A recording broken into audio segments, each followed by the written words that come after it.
నమస్తే అమ్మా. నమస్తే అమ్మా. అమ్మ, ఆడవాళ్ళ గురించి మనం మాట్లాడుకుంటే ముఖ్యంగా ఆడవాళ్ళు ఎక్కువ టైం గడిపేది వంటగదిలో. అయితే వంటగదిలో కూడా కొన్ని చిన్న చిన్న తప్పులు జరుగుతూ ఉంటాయి. అలాంటి తప్పులు జరిగినప్పుడు లక్ష్మీదేవి రాదు అని చెప్పేసి అంటూ ఉంటారు. ఆ తప్పులు ఏంటి? ఎలాంటి తప్పులు చేయడం వల్ల లక్ష్మీదేవి రాదు? ఇక్కడ సంగతి చెప్పాలమ్మా. వంటగదిలో ఆడవాళ్ళు ఉంటారు అన్నది ఒకప్పటి మాట. ఇప్పుడు వంటగదిలో మగవాళ్ళు కూడా ఉన్నారు, ఒకటి. రెండోది, ఆ తప్పు ఆడవాళ్లే కాదు మగవాళ్ళు చేసినా తప్పే. కనుక వంటగదిలో చెయ్యకూడని తప్పులేమిటి అన్నది మనం చెప్పుకోవాలి. అయితే ఎక్కువ సామ్రాజ్యం ఆడవాళ్ళదే కనుక అది దానికి వాళ్ళకి చెప్పారు. చిత్రం ఏమిటంటే ఉద్యోగం చేస్తే కూడా వంటగది ఆడవాళ్ళదే. అది అవునమ్మా, అదే కదా. సరే, మొత్తానికి ఈ సామ్రాజ్యం మీద ఆధిపత్యం ఆడవాళ్ళు వదులుకోలేకపోతున్నారో లేకపోతే అక్కడికి వచ్చి తమ పెత్తనం చేయడం చేత కాకపోయిందో మగవాళ్ళకి తెలియదు, కానీ ఇంకా అక్కడ మిగిలిపోయింది. ఆ ఒక్క చోటుని మాత్రం మగవాళ్ళు ఆడవాళ్ళకి వదిలేశారమ్మా. వదిలేశారంటే ఎందుకు? చేతకాక వదిలేశారా, వీళ్ళు వదిలిపెట్టలేదా? రెండు ఆలోచిద్దాం. అవును, సరే వదిలేసేయండి ఆ విషయం. మొత్తానికి అది ఆడవాళ్ళ సామ్రాజ్యంగా, అసలు వంటిల్లే కదమ్మా, ఇల్లంతా కూడా ఆడవాళ్ళ సామ్రాజ్యమే, అందులో అనుమానం లేదు. ఎందుకంటే గృహిణి అన్నారే కానీ గృహుడు మొదలైన పదాలు ఏం లేవు మనకి కదా. ఇల్లాలు అన్నారు కానీ ఇల్లాడు అని మగవాళ్ళకి లేదు. ఇంటికి సంబంధించి ఎప్పుడు కూడా ఆడవాళ్ళతోనే దానికి ప్రమేయం వస్తుంది. అలాంటిది వంటింట్లో చేయకూడని తప్పులంటే అశుచిగా ఉండకూడదమ్మా. ఎందుకంటే ఆరోగ్యానికి హాని కదా. ఇంటిల్లిపాదికి అనారోగ్యం ఉంటుంది వంటింట్లో బాగుండకపోతే. బూజు పట్టనీయకుండా చూసుకోవాలి. బూజు పడితే దాంట్లో ఉన్న సాలీడు లేకపోతే అందులో చిక్కుకుపోయిన ఏగో దోమో కిందకి పడ్డాయంటే దానివల్ల ప్రాణాంతకం అవుతుంది అని చెప్పలేం, కానీ అసహ్యం కదా. అవునమ్మా, ఎన్ని రకాలైన వ్యాధులన్నా రావచ్చు. ప్రాణమైతే ఆ క్షణాన పోకపోవచ్చు, విషం కాకపోవచ్చు, కానీ దానివల్ల ఎన్ని రకాలైనటువంటి అనారోగ్యాలు వస్తాయి. సాలీడు ఉండేటప్పటికి దాన్ని తినడానికి బల్లి వస్తుంది. బల్లి వస్తే బల్లి వదిలేటటువంటి విసర్జించే దాని గొద్దెలు అంటారే, అవి ఎక్కడ పడితే అక్కడ ఉంటాయి. మరి అవి ఎంత అసహ్యం. అవి ఎక్కువ అనారోగ్య కారణం అంటారు. బల్లి పడిన దానికన్నా కూడా దాని విసర్జన ఉంది, అది ఎక్కువ అనారోగ్యం. కనుక బల్లులు రాకుండా ఉండాలి అన్నా ముందర సాలీళ్ళు లేకుండా ఇల్లంతా శుభ్రంగా ఉండేది చూడాలి. ఎప్పుడైతే శుభ్రంగా ఉందో ఈగలు దోమలు రాకపోతే సాలీళ్ళు ఉండవు. అవి తినడానికి సాలీళ్ళు వస్తాయి, సాలీళ్ళని తినడానికి బల్లులు వస్తాయి. ఇవన్నీ చేరిన తర్వాత అక్కడ వాతావరణం బాగుండకపోతే, వాతావరణం చెమ్మగా ఉంటే, తడితడిగా ఉంటే, చీకటిగా ఉంటే ఇది మాకు అనుకూలమైన ప్రదేశం అని చెప్పి చేరే ఉన్నాయి బొద్దింకలు. వంటగది శుభ్రంగా ఉండకపోవడం వల్ల ఇన్ని జీవులకు ఆశ్రయం అవుతుంది అది. అయ్యో, మరి అంతే కదా. ఆహారం మీద మూతలు పెట్టకపోవడం. ఆహారం మీద ఎప్పుడైతే మూతలు పెట్టరో అప్పుడు అన్ని రకాలైనటువంటి వ్యాధులు వచ్చి ఉంటాయి. తప్పనిసరిగా ప్రతి దాని మీద మూత ఉంచాలి. అందులోనూ ఏదన్నా ఒక వస్తువు మీద ఎప్పుడన్నా మర్చిపోయినా ప్రమాదం కాదు, కానీ ఏదో అనారోగ్యం అసహ్యం ఇలాంటివన్నీ ఉన్నా ఉప్పు మీద మాత్రం ఎప్పుడు మూత లేకుండా ఉంచకూడదు, కొంచెం సేపు కూడా. ఉప్పుకి పూర్వం ఏం చెప్పేవాళ్ళంటే ఉప్పు తొట్టెల్లో వాడేవారు కదా, ఉప్పు తొట్టె మీద మూత లేకపోతే దాంట్లో పాములు వచ్చి విషం కక్కుతాయి అని చెప్పేవాళ్ళు. పాము ఇక్కడికి వచ్చి విషం ఎందుకు కక్కుతుందో నాకు ఇప్పుడు అర్థమయ్యేది కదా చిన్నతనంలో. వెతుక్కుంటూ వచ్చి ఉప్పు తొట్టె ఉప్పు జాడీల మీద ఎందుకు విషం కక్కుతుంది అని. Negative energy. ఉప్పు నెగిటివ్ ఎనర్జీని వెంటనే ఆకర్షిస్తుంది. మనం దిష్టి తీసేది కూడా ఉప్పుతోనే కదమ్మా. నెగిటివ్ ఎనర్జీని ఆకర్షించగానే తీసుకెళ్ళి అవతల పారేస్తున్నాం, దిష్టి తీస్తున్నాం. ఇంకా కొంతమంది ఇళ్లల్లో అక్కడక్కడ రాళ్ల ఉప్పు పెడుతూ ఉన్నారు. నెగిటివ్ ఎనర్జీని ఇలా ఓపెన్గా ఉంటే ఆకర్షించగలిగినటువంటి లక్షణం ఉంది కదా. అట్లాంటప్పుడు ఉప్పు మీద మూత లేకుండా ఉంటే మన ఇంటికి ఎవరైనా వచ్చినా, పరిసరాల్లో ఉన్న, వాతావరణంలో ఉన్న, ఎక్కడ ఏ నెగిటివ్ ఎనర్జీ ఉన్నా అది గ్యాదర్ చేస్తుంది. అది మనం ఆహారంలో వేసుకుంటే ఏమవుతుంది, మనలోకి వెళ్ళిపోతుంది కదా. అంచేత ఎప్పుడు కూడా ఉప్పు మీద మూత తీసి ఉంచకూడదు. అలాగే కట్ చేసినటువంటి ఉల్లిపాయలు, ఈ మధ్య చాలామంది ఇళ్లల్లో ఉల్లిపాయ లేకపోతే వంట ఎట్లా చేస్తారని అడిగేవాళ్ళు చాలామంది ఉన్నారు.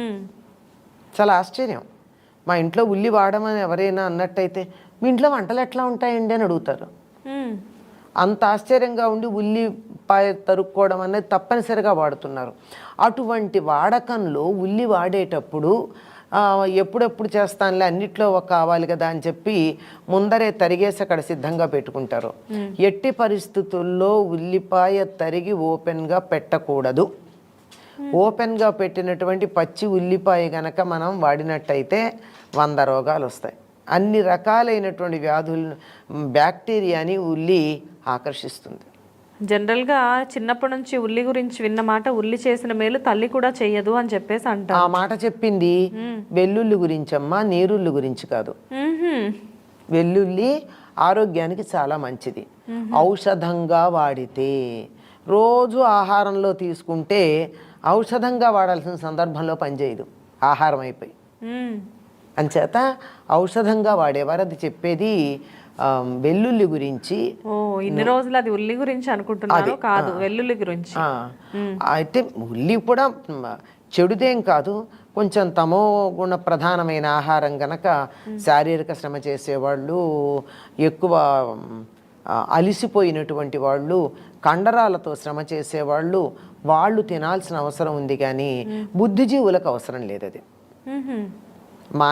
మనసుతో పనిచేసేటటువంటి వాళ్ళకి, నాలుకతో పనిచేసేటటువంటి వాళ్ళకి ఉల్లి దూరంగా ఉంచటం మంచిది. అది అయితే అది దానివల్ల ఏమిటి అంటే, ఉల్లిపాయ కట్ చేసి ఓపెన్ పెట్టారు అంటే అన్ని రకాల బ్యాక్టీరియా అనేది ఆకర్షిస్తుందట. దీనికి ఈ మధ్యకాలంలో మనకు పూర్వులు చెబితే ఆ ఉల్లిపాయ అలా తరిగి ఉంచకూడదు అని చెప్తే మనం నమ్మల. ఈ మధ్యలో డెంగ్యూ వ్యాధి చాలా బాగా ఉన్నటువంటి సమయంలో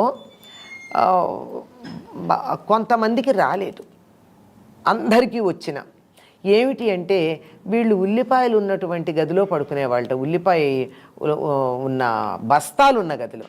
ఎందుకు వీళ్ళకి రాలేదని అప్పుడు పరిశోధన చేస్తే ఆ పరిసరాల్లో ఉన్నటువంటి ఆ బ్యాక్టీరియా అంతా కూడా ఉల్లిగడ్డల్లోకి వెళ్ళిపోయింది, ఆ ప్రాంతంలో లేదు. అందుకని బాగా అప్పుడు డెంగ్యూ బాగా ఉంది, 5-6 ఏళ్ల క్రితం వచ్చింది. అప్పుడు చెప్పారు ప్రతి వాళ్ళు ఒక ఉల్లిపాయ కట్ చేసి మీ గదుల్లో పెట్టుకుంటూ ఉండండి, డెంగ్యూకి సంబంధించిన బ్యాక్టీరియా ఈ దరిదాపుల్లోకి రాదు అని చెప్పి చెప్పడం కూడా జరిగింది. అంచేత ఎప్పుడు కూడా కట్ చేసి ఒక 5 నిమిషాలకు కూడా, వీలైతే 5 నిమిషాలకు మించి ఉల్లిపాయలను ఓపెన్గా పెట్టద్దు.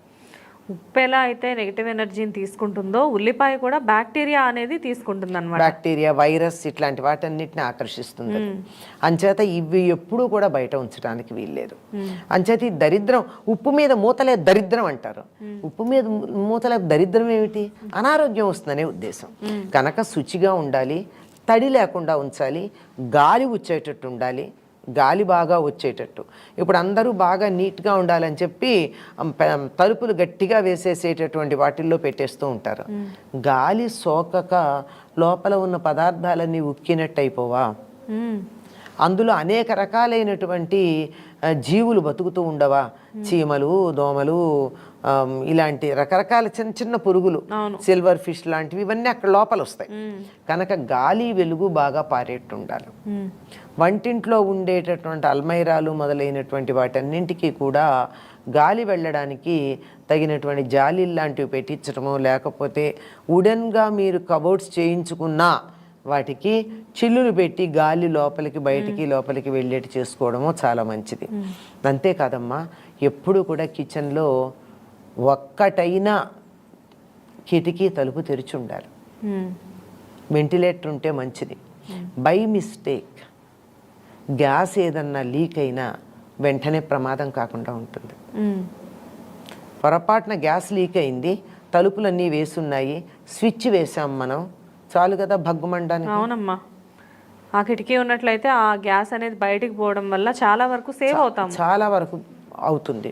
అందువల్ల కిటికీ తలుపులు ఒక్క కిటికీ తలుపన్నా, అసలు వెంటిలేటర్ ఫుల్ ఉంటే మరీ మంచిది, ఒక్క కిటికీ తలుపన్నా కిచెన్లో తెరిచి ఉండడం అన్నది ప్రధానంగా అందరూ గుర్తుంచుకోవాల్సినటువంటి విషయం. చాలా బాగుంది.